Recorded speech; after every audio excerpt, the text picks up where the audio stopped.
All right, so I'm under a pier and beam house here in Fort Worth over in the historic hospital district.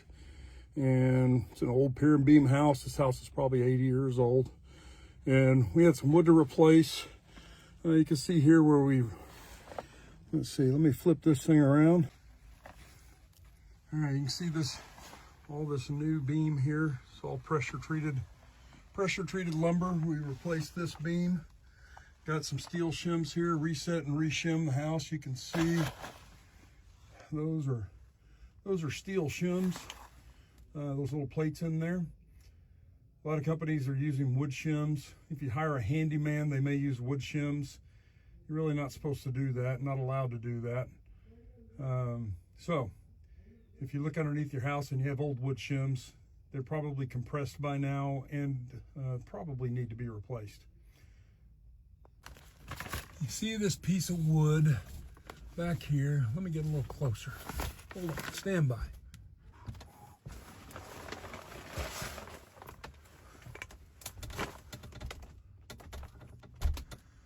This is how you lift an old pier and beam house.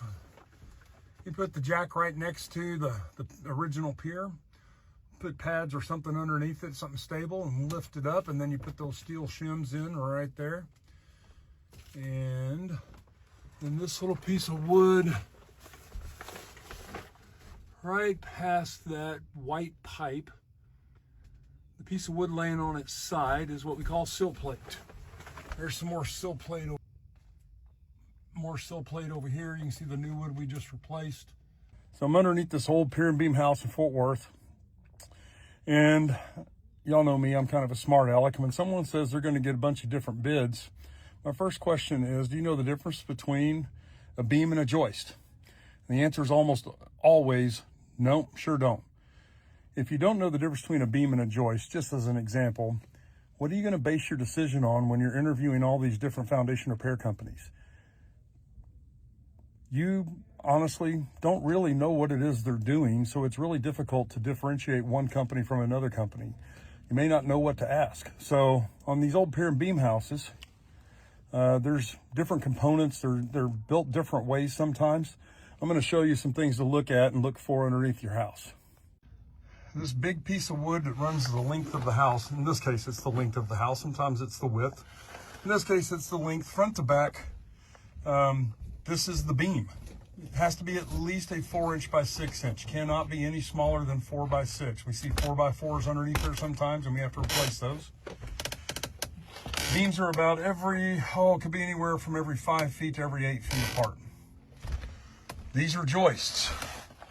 The joists go the opposite direction. Whenever you lift a house, you can only lift on a beam. You cannot lift on a joist. If you try lifting on a joist, it lifts up one little concentrated spot.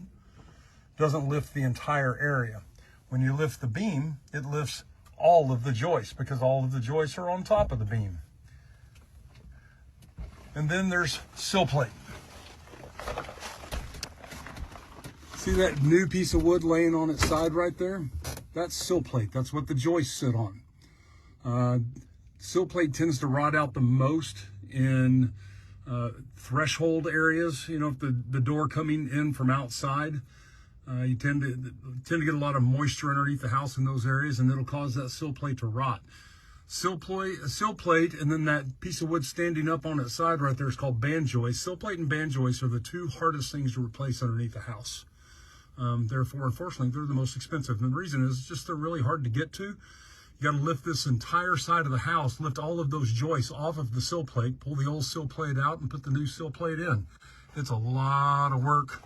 And it's work that, quite frankly, I would not want to do. My guys are just the best. I couldn't do this job without them. This particular house has all of this poly plastic down here to crawl on. All that makes it nice and clean to crawl. It may not be the best thing for your house in some situations.